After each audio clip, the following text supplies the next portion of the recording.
Brothers and sisters, my name is John Nichols, and I stand before you as a proud Wisconsin progressive.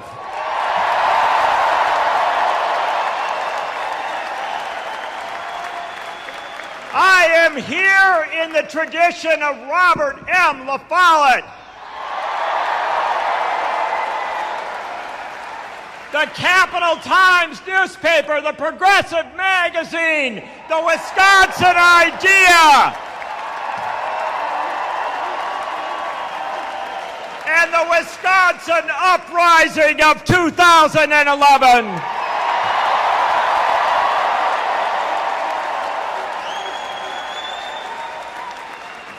I am here to welcome you, and I am here to welcome one of you, because Bernie Sanders is not separate from the people in this room.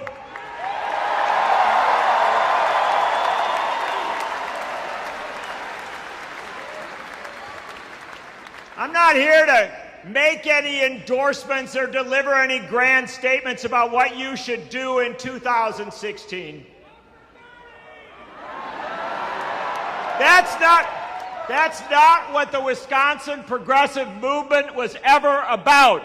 The Wisconsin Progressive Movement was about citizens gathering in church halls and schools and union halls and deciding the issues that mattered for them.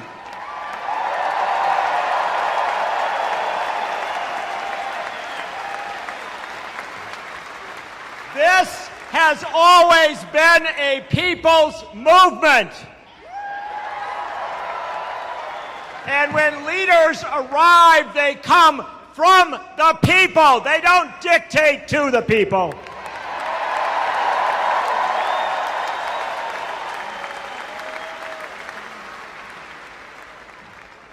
I'm serious when I say I'm not here to tell you what to do. You don't need someone to come up and tell you what to do. You don't need someone to come up and tell you what to think about the presidential race. Senator Bernie Sanders will be here in a moment to make his case.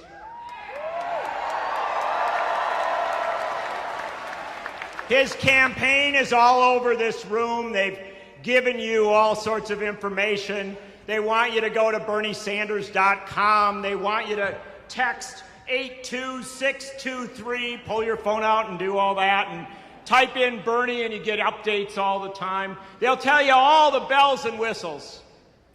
I'm not here to do any of that. I am here to tell you what you have already done, because what you have already done is more important than anything that any candidate will do.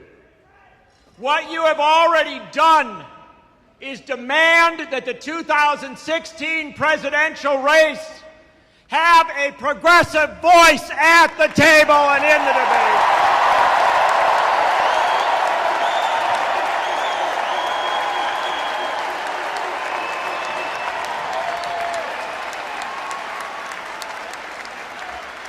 And you demanded that it be someone who came from you, someone who you knew. You demanded that it be someone who has marched with you, someone who has rallied with you, someone who knows Ed Garvey and who has campaigned with Ed Garvey. Ladies and gentlemen, the man who rebuilt the progressive movement in this state, the founder of Fighting Bob Fest, Ed Garvey, right here up front.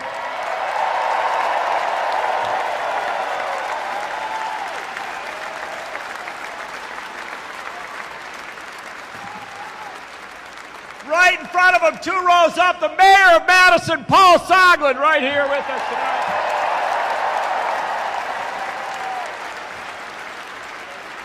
Couple steps away from him, State Senator Fred Risser, the longest-serving legislator in the United States.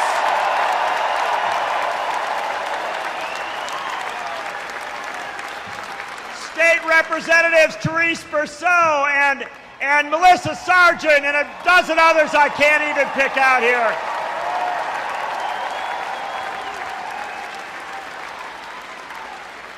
It's a remarkable thing that's going on, and I want you to know that a year ago when Bernie Sanders said to me that he was thinking of running for president of the United States, I had my doubts.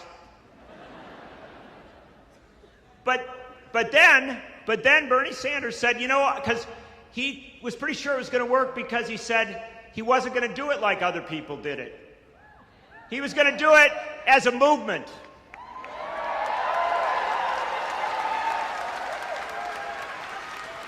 Bernie Sanders didn't make anything. Bernie Sanders is the product of movements that have made everything. People demanded a candidate who would stand up absolutely and unapologetically for organized labor.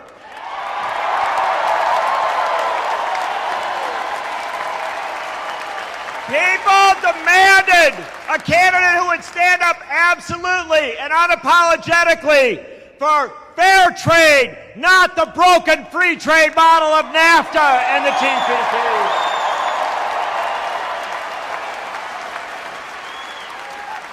People demanded a candidate who would vote against wars and against the Patriot Act.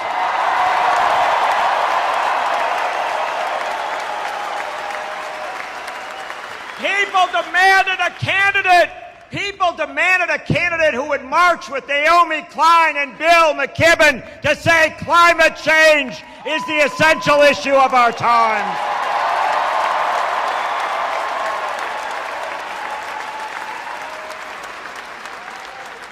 And people demanded that finally, 100 years on, we would get another candidate who would say as boldly as Robert M. La Follette did, that this fight is not about parties and partisanship and ideology. This fight is about all of us against a handful of plutocrats that would take everything we have.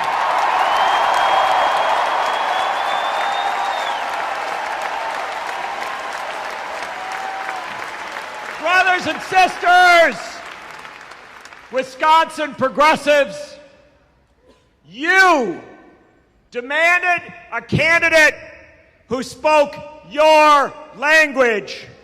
And ladies and gentlemen, brothers and sisters, please welcome Senator Bernie Sanders.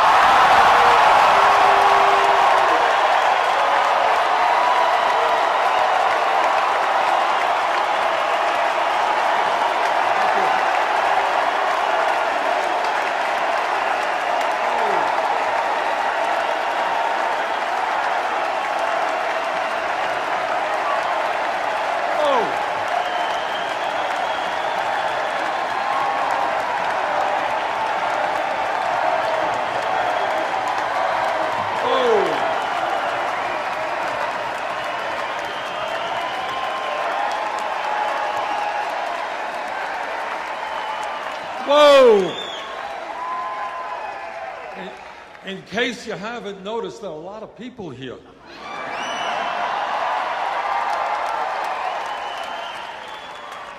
Well, let me begin by thanking John for that very generous introduction.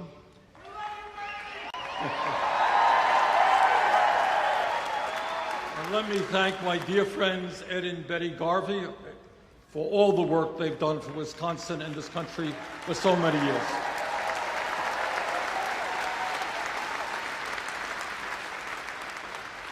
But mostly, on this early summer night, let me thank all of you for being here this evening. Now tonight we have made a little bit of history. You may know that there are some 25 candidates running for President of the United States. But tonight we have more people at a meeting for a candidate for President of the United States than any other candidate has had in 2016. Thank you.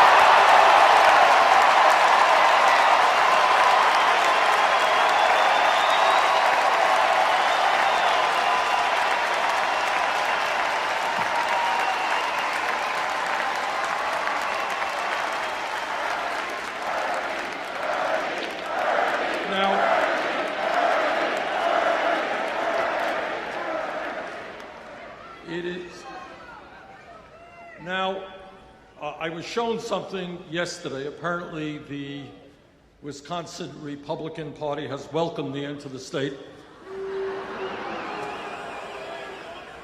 with a billboard, and the billboard indicated that I was an extremist.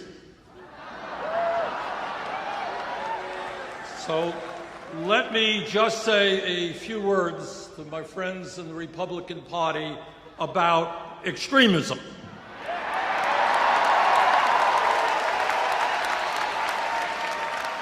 When you deny the right of workers to come together in collective bargaining, that's extremism.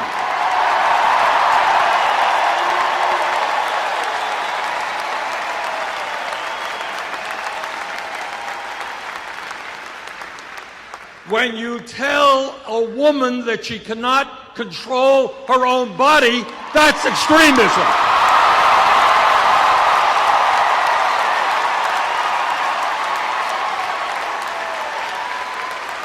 When you think a woman is a child and can't purchase a contraceptive, that is extremism.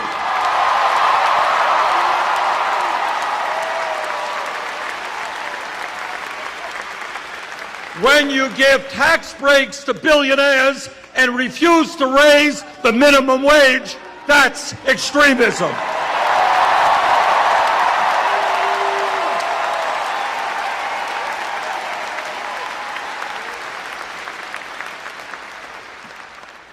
But our views, which represent, in fact, the vast majority of the American people, are a little bit different. We believe that the time has come when people in Wisconsin, Vermont, and all over this country create a political movement which says to the billionaire class, you can't have it all.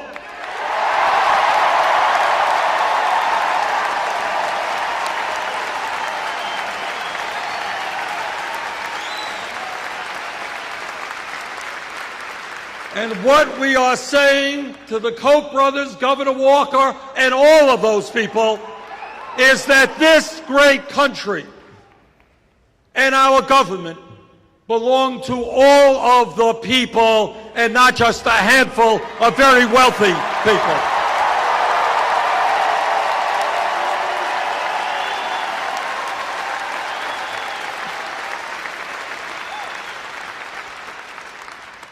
Now, the truth of the matter is that politics in a democratic society should not be complicated. What politics should simply be about is people coming together, taking a hard look at the problems that we face, listen to different ideas, and then go about solving those problems.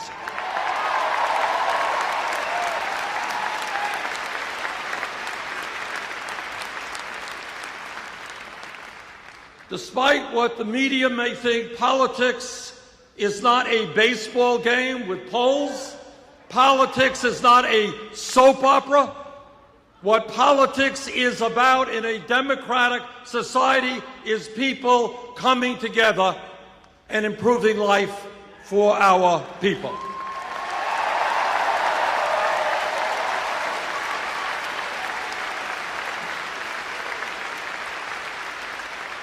And today I want to touch on some of the major issues that are facing our people and talk to you about some ideas as to how we can address those problems.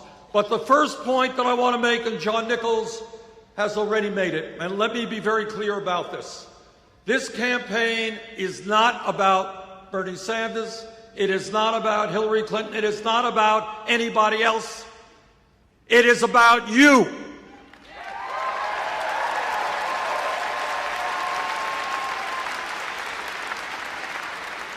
It is about putting together a grassroots movement of millions and millions of people who stand together and make it clear that we need fundamental changes in the economics and politics of this country so the government works for all of us and not a handful of wealthy campaign contributors.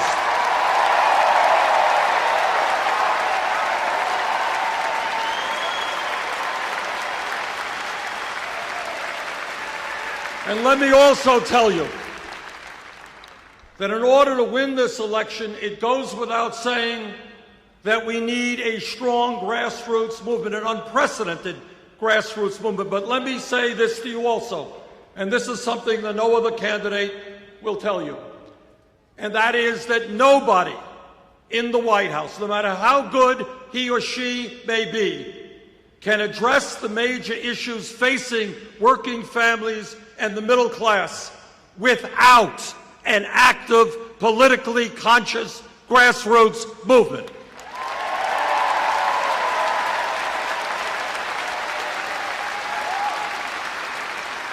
And the reason for that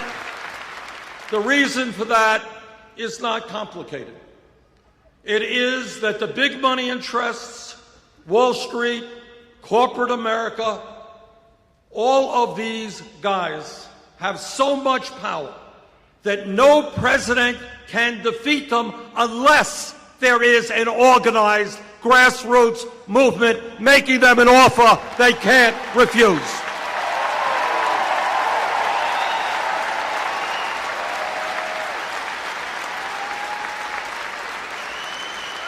And that is what this campaign is about. What this campaign is about is creating a political revolution in America.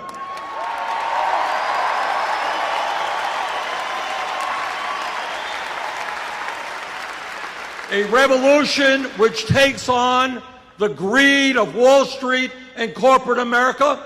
A revolution which takes on the reality that the Republican Party is essentially owned by big money interests, and too many Democrats are owned by big money interests.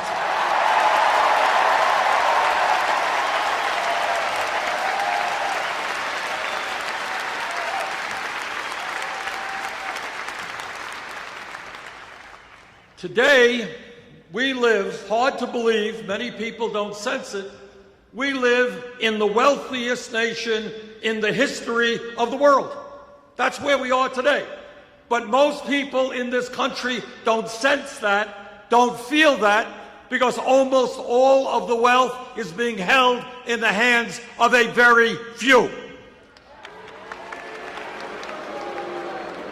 America today has more income and wealth inequality than any other major country on earth, and the gap between the very, very rich and everyone else is wider in America today than it has been since 1928. The issue of wealth and income inequality, to my mind, is the great moral issue of our time. It is the great economic issue of our time. And it is the great political issue of our time.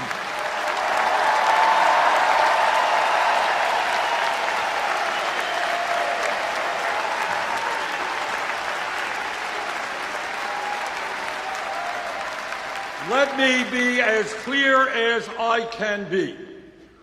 There is something profoundly wrong when today the top 1/10 of 1% own almost as much wealth as the bottom 90%. There is something profoundly wrong when today 58% of all new income is going to the top 1%. There is something profoundly wrong when in recent years we have seen a proliferation of millionaires and billionaires at the same exact time as millions of Americans are working longer hours for lower wages, and we have by far the highest rate of childhood poverty of any major industrialized country. There is something profoundly wrong when one family, the Walton family of Walmart, owns more wealth than the bottom 130 million Americans. This grotesque level of inequality is immoral, it is bad economics, it is unsustainable, and it is not what the United States of America is supposed to be about.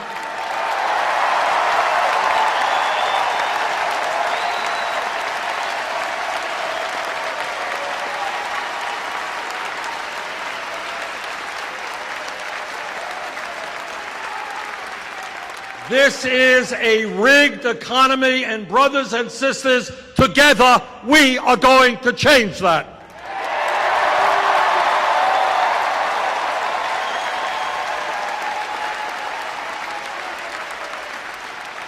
This campaign is sending a message loud and clear to the billionaire class, and that is, you can't get tax breaks when children in America go hungry.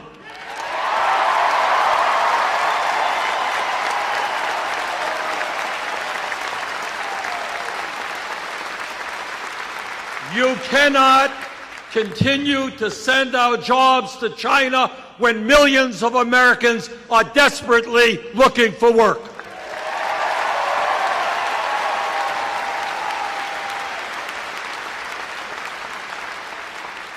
You can't hide your profits in the Cayman Islands and in other tax havens while we have so many unmet needs in America. You're going to have to start paying.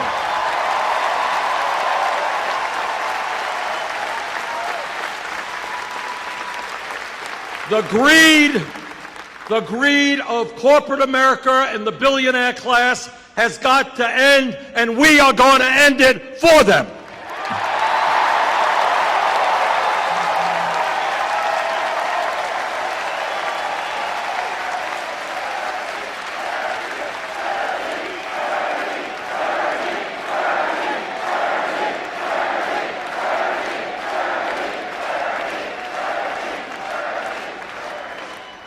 But the issue of our economy is not just income and wealth inequality.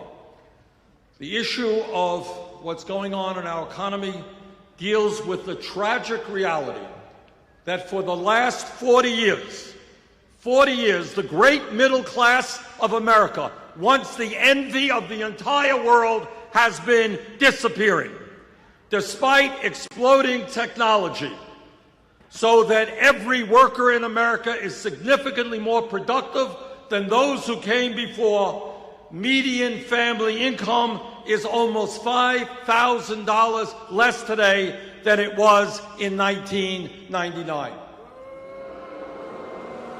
In my state of Vermont, and I'm sure that it is true here in Wisconsin, we have workers not working at one job, not working at two jobs, but sometimes working at 3 or 4 jobs at abysmally low wages in order to cobble together an income and some health care. That is not the American economy that we will accept.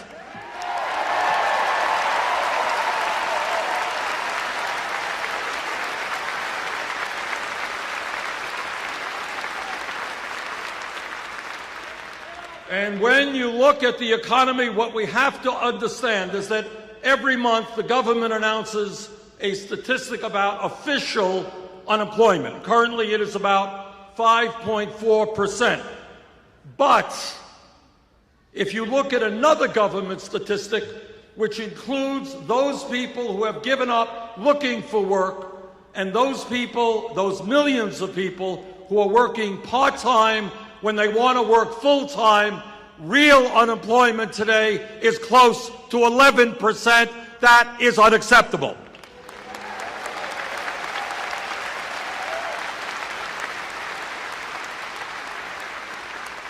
And let me touch on an issue that is widely ignored. Almost nobody talks about it. And that while real unemployment is close to 11%, youth unemployment has reached tragic proportions.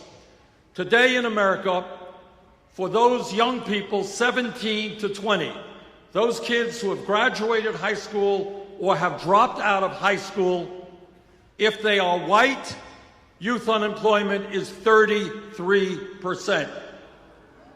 If they are Hispanic, youth unemployment is 36%. If they are African American, youth unemployment is 51%. In my view, maybe, just maybe, it makes sense to create jobs and educational opportunities for these young people.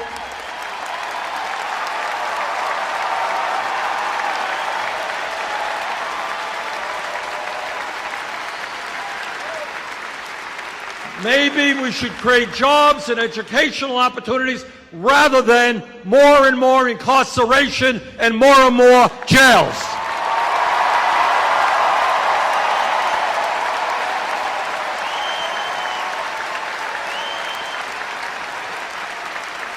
Today in America, shamefully, we have more people in jail than any other country on earth.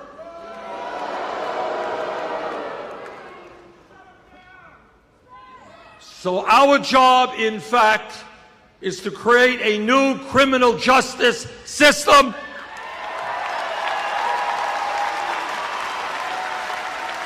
Our job is police department reform.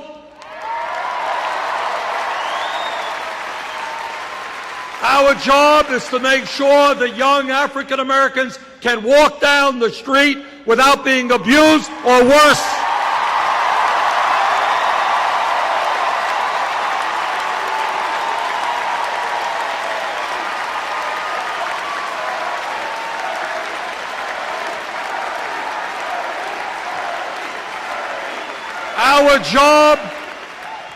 Our job is to have the best educated population in the world, not the country with the most people in jail.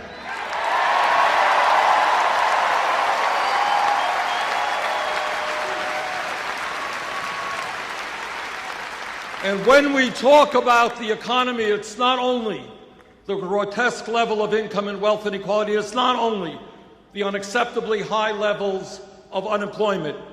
When we talk about the economy today, we have got to understand that tens of millions of Americans are working in wages which are totally inadequate.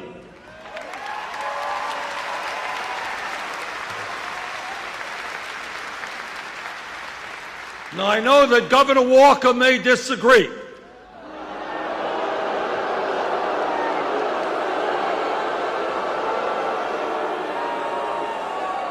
But to my mind, the federal minimum wage of $7.25 an hour is a starvation wage which must be raised.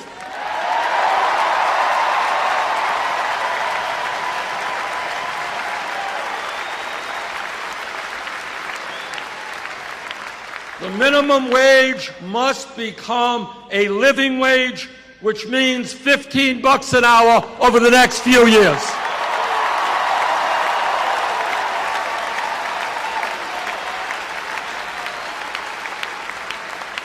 Now, I don't think it is a terribly radical idea to say that in America, if somebody works 40 hours a week, that that person should not be living in poverty.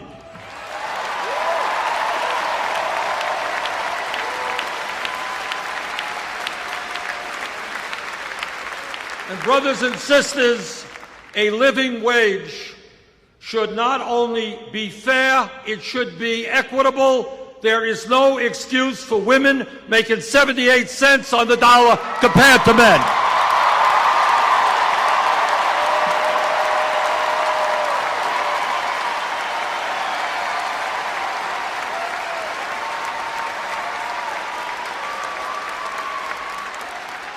And let me congratulate President Obama for doing something that is long overdue and making sure that millions of working people finally get time and a half when they're working 50 or 60 hours a week.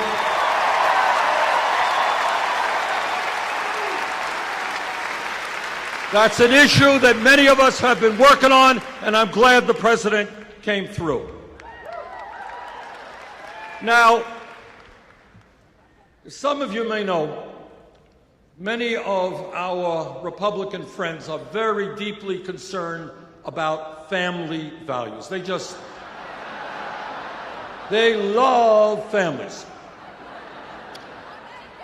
And their view of family values is that women should not be able to control their own bodies. Their view of family values is that women should not be able to purchase the contraceptives they need. You know, when I say these things, it really is hard to believe. Can you imagine? And their view of family values is that gay people should not be able to get married. Now that is their view, their warped view of family values. Let me give you another view of family values. I have 4 kids. I got 7 beautiful grandchildren. My wife is here. We've been married for 27 years.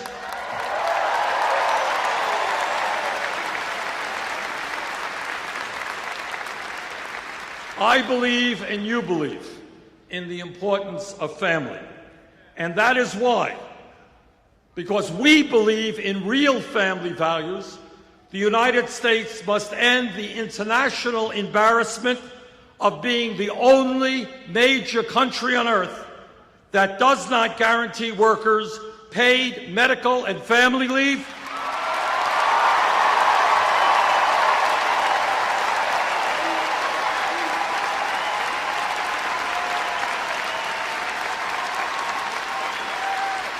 that does not guarantee workers paid sick time or paid vacation time.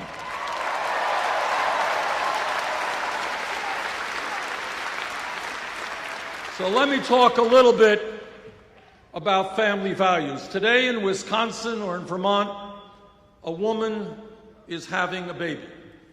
One of the most meaningful and important moments in her life.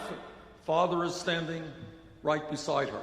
But because that family does not have a lot of money, that woman will be forced to go back to work in a week or 7 or 8 days. That is not a family value.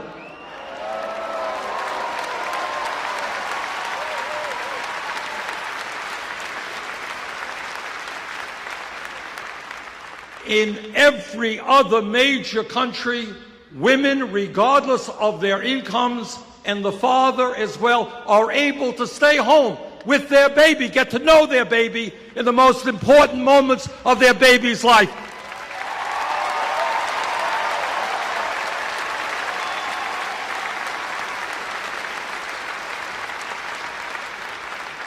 That is a family value, and that is why I will fight for 12 weeks of paid family and medical leave.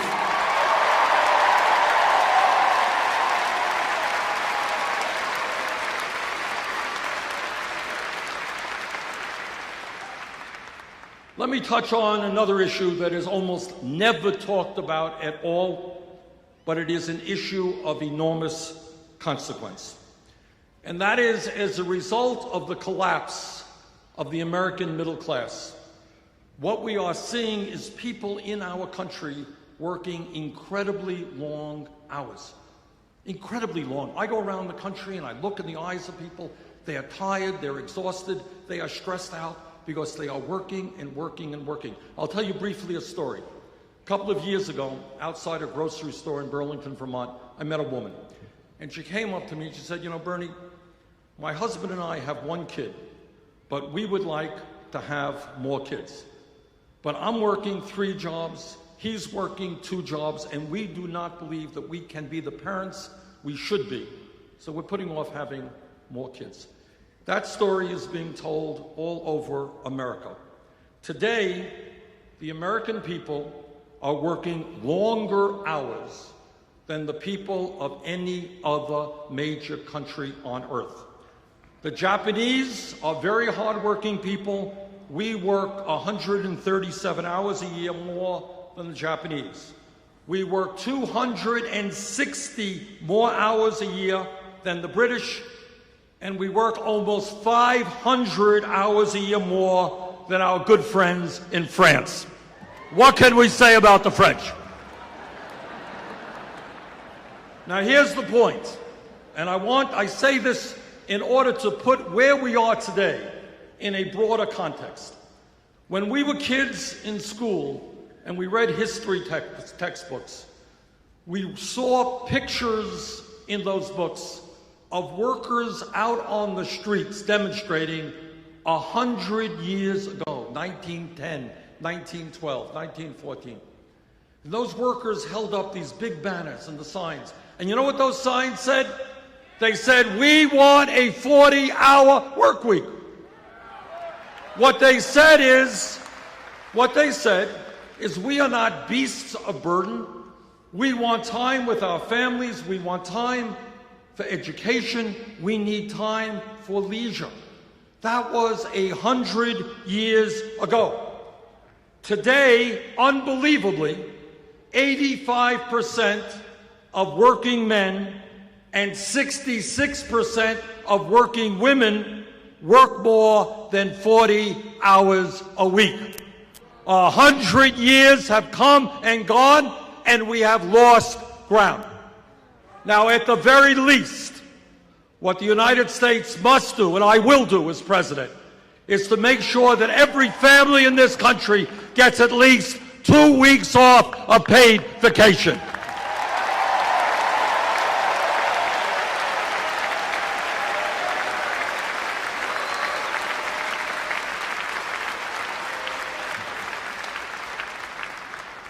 Now, when pollsters go out and they ask the American people what is uppermost on their mind, what are they most worried about? The answer always is a 4-letter word called jobs, J-O-B-S. When you have real unemployment of 11%, youth unemployment over 30%, now is the time for a federal jobs program to create millions of decent-paying jobs.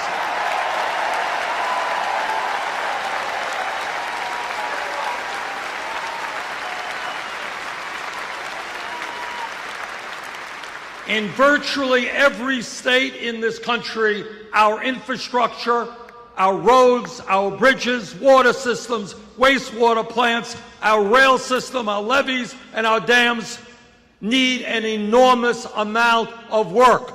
Now is the time to invest in rebuilding our crumbling infrastructure. A $1 trillion...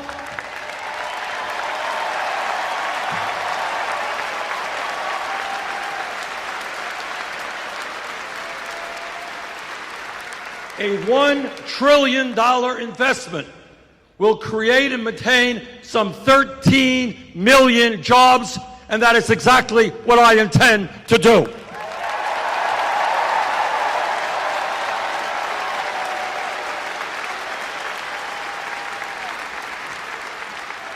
But when we talk about jobs, it's not just the need to create millions of decent-paying jobs. It is the necessity to end job loss as a result of disastrous trade policies.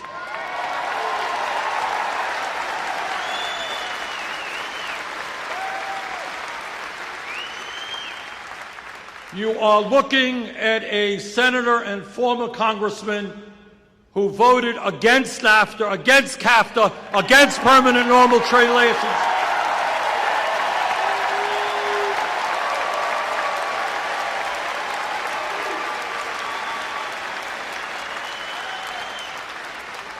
And I will do everything that I can to defeat this disastrous TPP.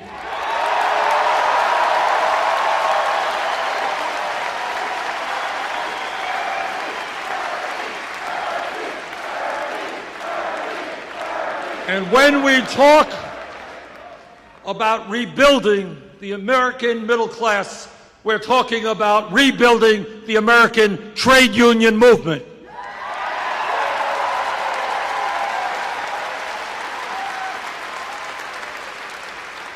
There are millions of workers who would like to join unions today but are unable to do so because of illegal actions on the part of their employers.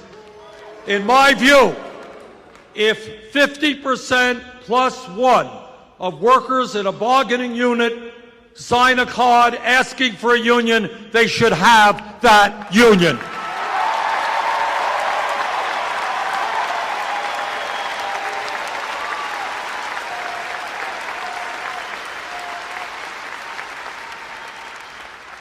And when we talk about greed, when we talk about recklessness, when we talk about illegal behavior, these are just another word, another phrase to describe Wall Street.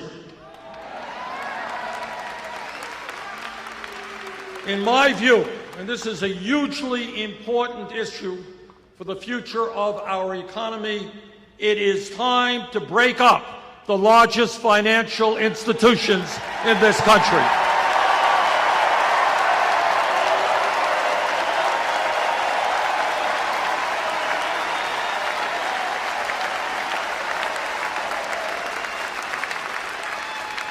Wall Street cannot continue to be an island unto itself, gambling trillions in risky financial instruments while expecting the public to bail it out.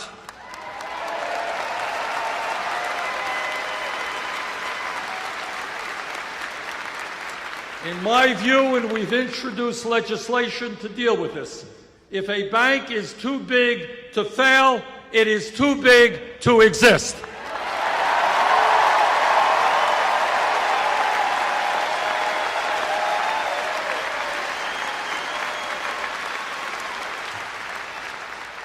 When we talk about issues of jobs or education or the environment or any other significant issue, they all are related to another issue which undermines everything else that's going on in America.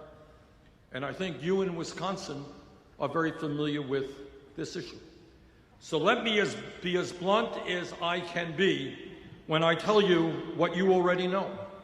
And that is that as a result of the disastrous Supreme Court decision in the Citizens United case,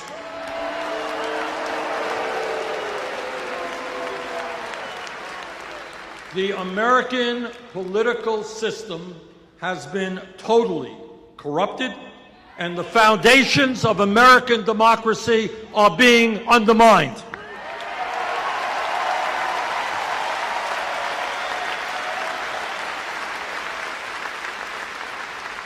What the Supreme Court said in so many words is they said to the wealthiest people in this country, they said, okay, guys, you already own much of the economy. Now we are going to give you the opportunity to own the United States government, and that is what they are trying to do right now.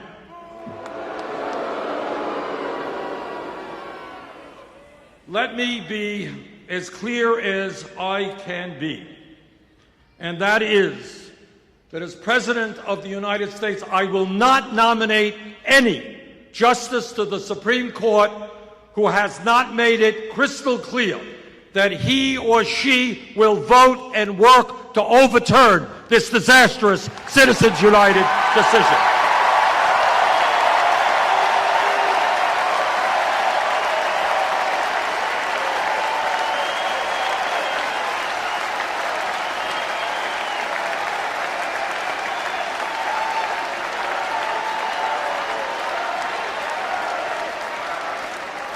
Long-term, overturning Citizens United is terribly important. Passing a disclosure law is very important. But long-term, if we want to see a vibrant democracy where people of any political point of view who want to be in public service can get up and run for office without having to beg rich people for money, we need to move to public funding of elections.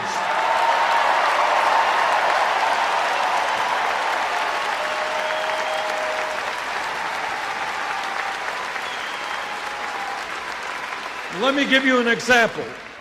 I'll give you an example of how bad the situation is today. According to media reports, which I think are accurate, the Koch brothers alone, second wealthiest family in America, a family that wants to eliminate Social Security, Medicare, Medicaid, public education, and virtually every piece of legislation passed since the 1930s which protect working families. This one family will be spending in this election cycle close to $1 billion.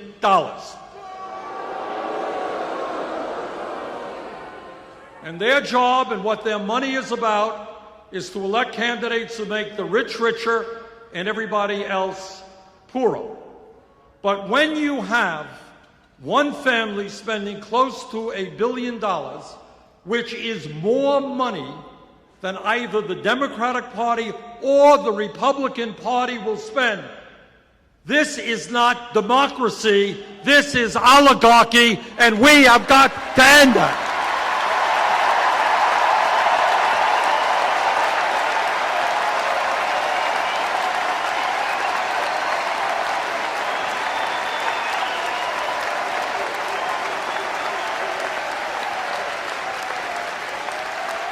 Let me also be clear that American democracy means one person, one vote. American democracy means that we try to have the highest voter turnout in the world. American democracy does not mean voter suppression or the gerrymandering of districts.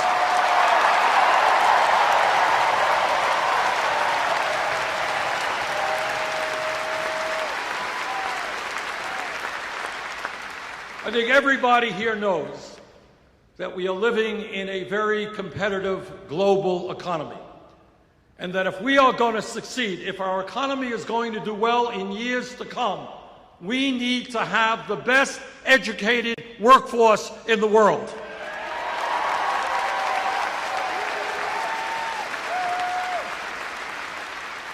To my mind, it is basically insane, and I use that word advisedly, and counterproductive to the future of this country when we have today hundreds of thousands of bright, young, qualified people who want to get a higher education, they want to go to college, but they are locked out because their families don't have enough money.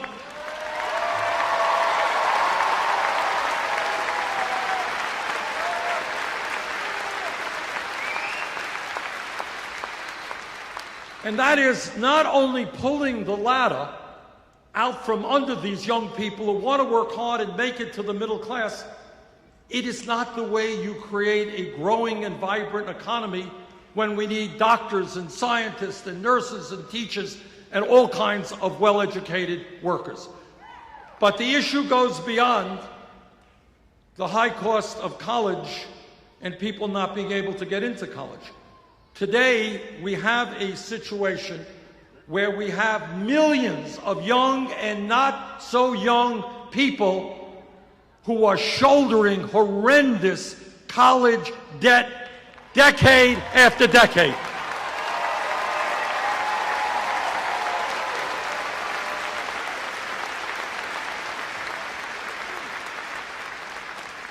A year or so ago, I met with some folks, and there was a young woman there whose dream it had been to go to medical school and practice primary care for low-income people, exactly the kind of physicians that we need. And that's what she did.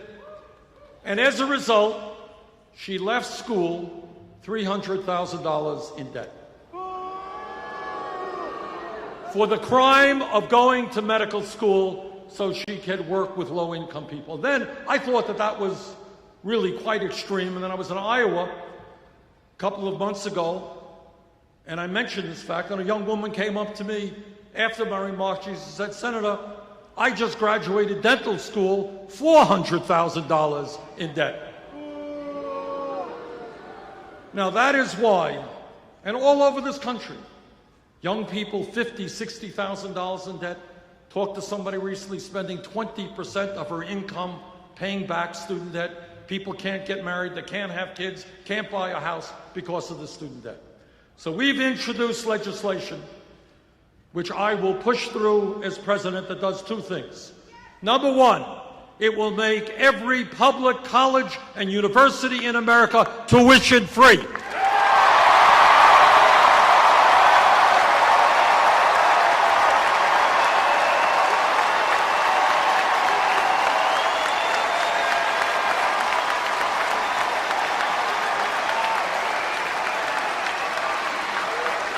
And I want you to know the importance of that concept is not just for kids in the 11th or 12th grade who want to go to college.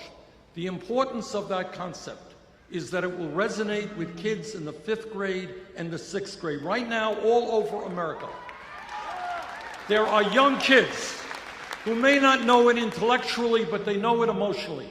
Their parents didn't go to college. The kids in their neighborhood don't go to college. Why should they study hard? Why should they do their homework if they're not going to be able to get a higher education or make it into the middle class? That's wrong.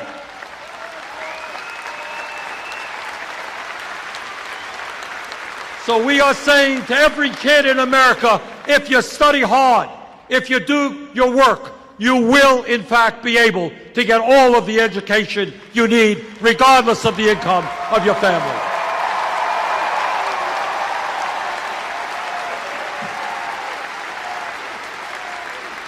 And when we talk about student debt, it is absolutely unconscionable that we have folks today who are paying interest rates of 8, 9, 10% on student debt, which they are stuck with for decades, yet they can go out and refinance their home for 2 or 3%. So what we've got to do is allow people with student debt to refinance. We've got to get the government out of the business of profiteering off of student debt as well.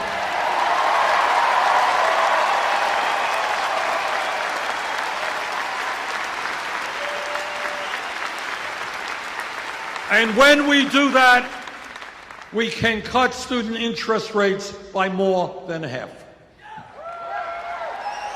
Now, when we talk about the major issues facing not only our country, but the world, it is absolutely essential that we talk about our responsibilities as human beings, as adults, as parents, and understand that there is nothing more important than leaving this planet in a way that is habitable for our kids and our grandchildren.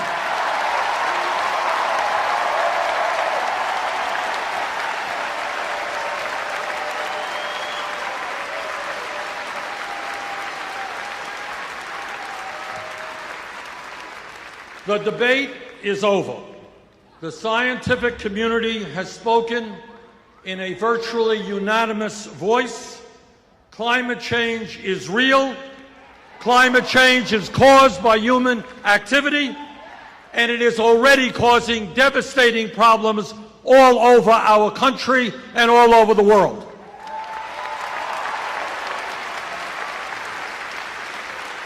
You don't have to look further than the water situation in California.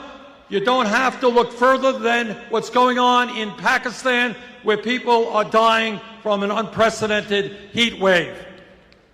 The scientists are telling us loudly and clearly that if we do not boldly transform our energy system away from fossil fuels and into energy efficiency and sustainable energy, this planet will see a temperature rise of between 5 and 10 degrees centigrade with extraordinary negative consequences.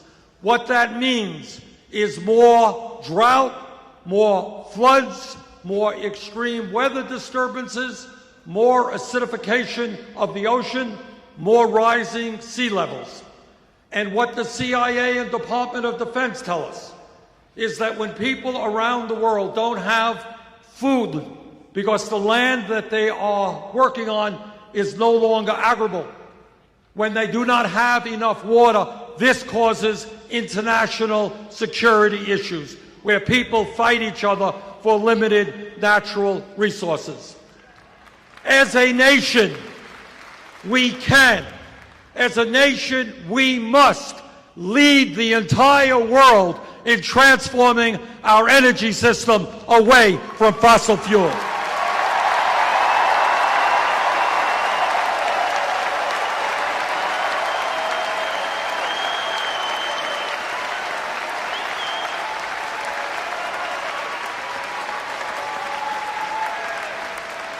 Now, let me just mention something to you that many of you know, and that is today, sadly, tragically, the United States of America is the only major industrialized nation that does not guarantee health care to all people as a right. That is not something that we should be proud of. It is something we should be embarrassed about.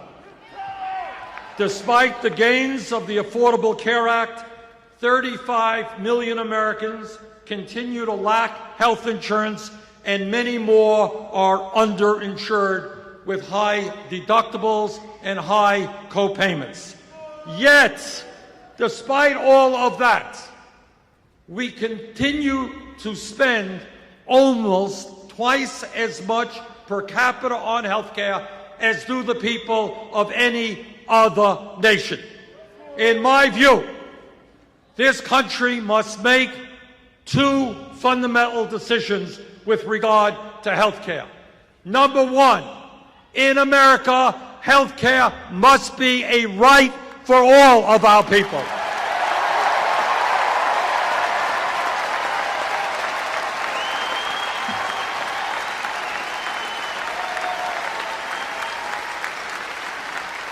And the number two, if we are going to provide health care to all of our people in a cost-effective way, if we're going to take the burden of health care off the backs of small businesses, we need to move to a Medicare for all single-payer system.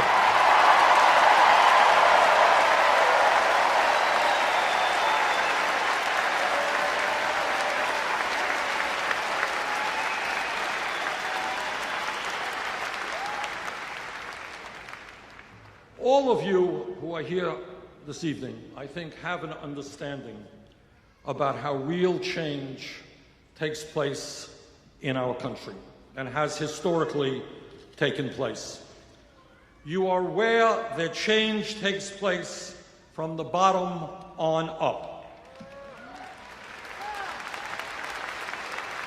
It's never from the top on down. People on top are usually the last to know. You are all aware that 100 and more years ago, workers who are working incredibly long hours under horrendous working conditions said enough is enough. We're going to form unions and engage in collective bargaining. And as a result of those efforts, we created a middle class in this country.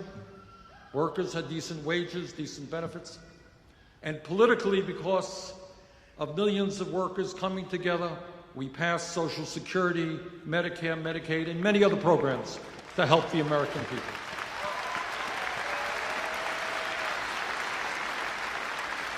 Because people came together.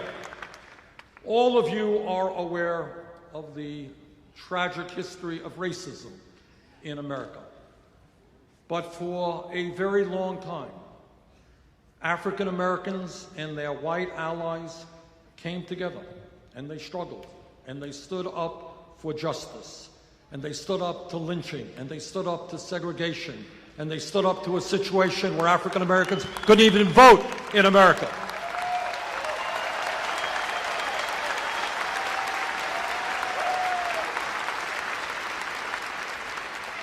And change came about. Not as much as we would want. We know that we still have racism in America, but as a nation, we should be proud of the fact that in 2008, we elected the first African American to be President of the United States. No small thing.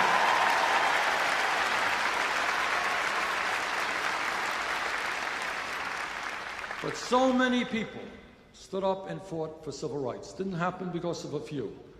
And when we talk about women's rights, we know that women, the suffragettes, Susan B. Anthony and all those folks, went to jail. Some of them died, and they said, women in America and around the world will not be second-class citizens.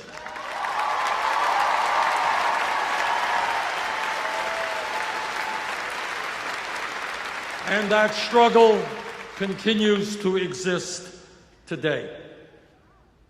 And then, in more recent history, we have seen gay people saying, we will not be discriminated against anymore.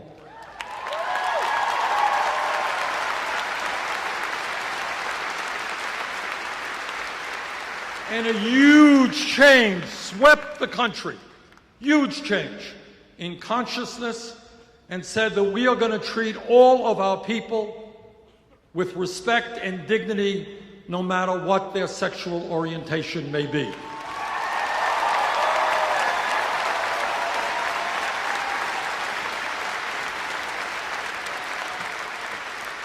And last week, a very conservative Supreme Court finally made gay marriage legal in 50 states.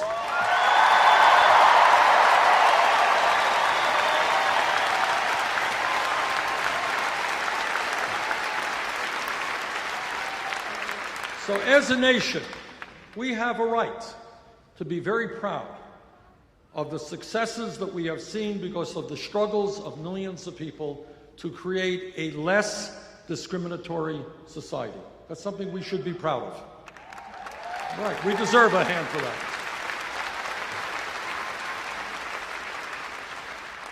But there is one struggle in which not only have we not succeeded, but in which we are losing ground, and that is the fundamental struggle for economic justice.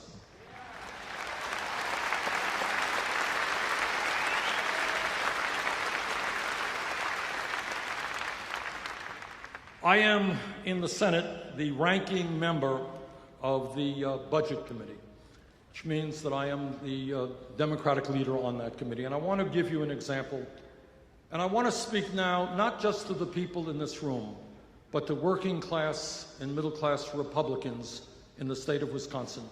Because I want you to know what many people do not know. I want you to know what your party, Republican Party, is doing in Washington, D.C. This is what the Republican budget did. And I know something about it because I am the ranking member of this committee. This is what it did. About 2 months ago, this legislation was passed. And this legislation sets the framework for what the appropriations committees will do later on. 35 million Americans have no health insurance. Only major country on earth without health care for all.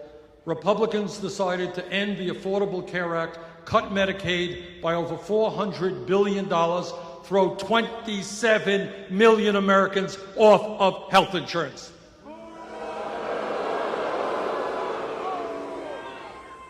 At a time when the middle class is struggling to send their kids to college, Republican budget over a 10-year period cut $90 billion from the Pell Grant program.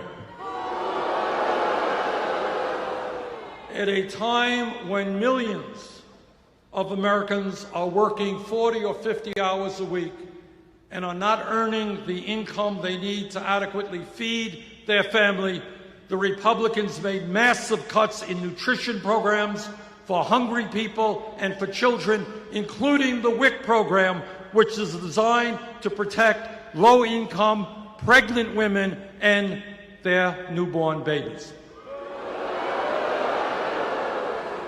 And then, after making massive cuts in health care, education, nutrition, and many, many other programs that working families depend upon, the Republicans decided to give over $200 billion in tax breaks to the top 0.2%.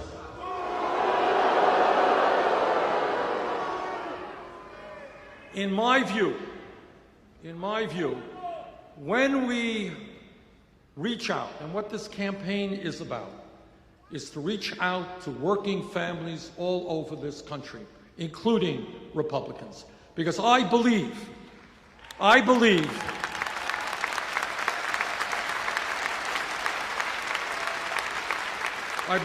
that the Koch brothers and the Republican leadership in Washington has gotten away with murder for too many years. What they have done is try to divide our country up. Black versus white, native-born versus immigrant, gay versus straight. And what they have done is try to divide us. Our job is to bring people together around a progressive agenda that works for all of us.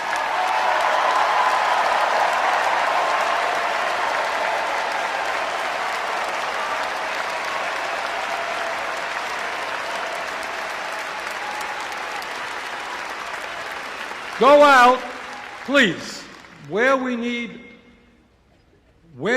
most help, not just in winning this election, but in transforming America, is to create a process by which people stop voting against their own best interest.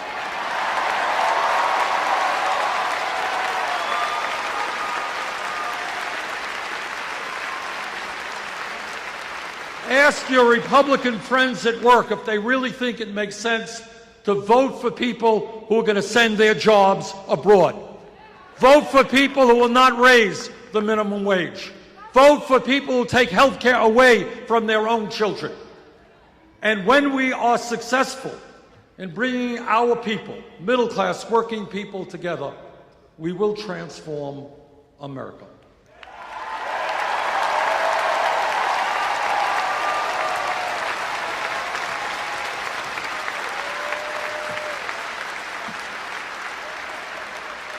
Let me conclude by saying this.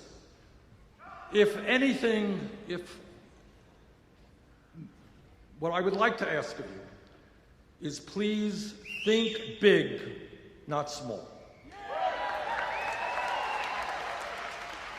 In Washington, the debate is often about whether we cut education by 2% or 6%, whether we throw this many people off of health care or that many, whether we give corporations this much of a tax break or that much of a tax break. That's not the worldview that we should have. Our vision should be that in the wealthiest country in the history of the world, there is nothing that we cannot accomplish.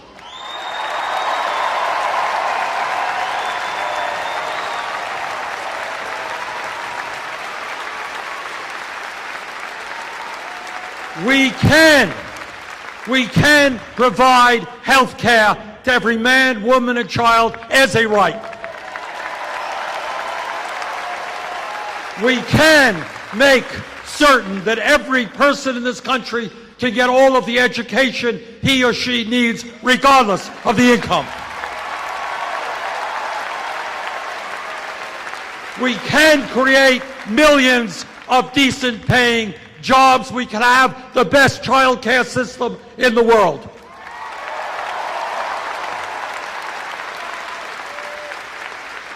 In the last 30 years, there has been a huge redistribution of wealth from the middle class and working families to the top 1/10 of 1%.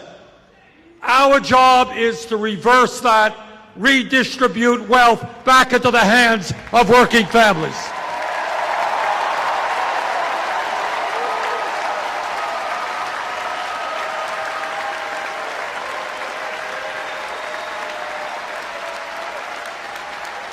Now, in terms of this campaign, I am more than aware that my opponents will be able to outspend us. They have billionaire backers, they have super PACs, they have a lot of millionaire friends. But we are going to win this election. We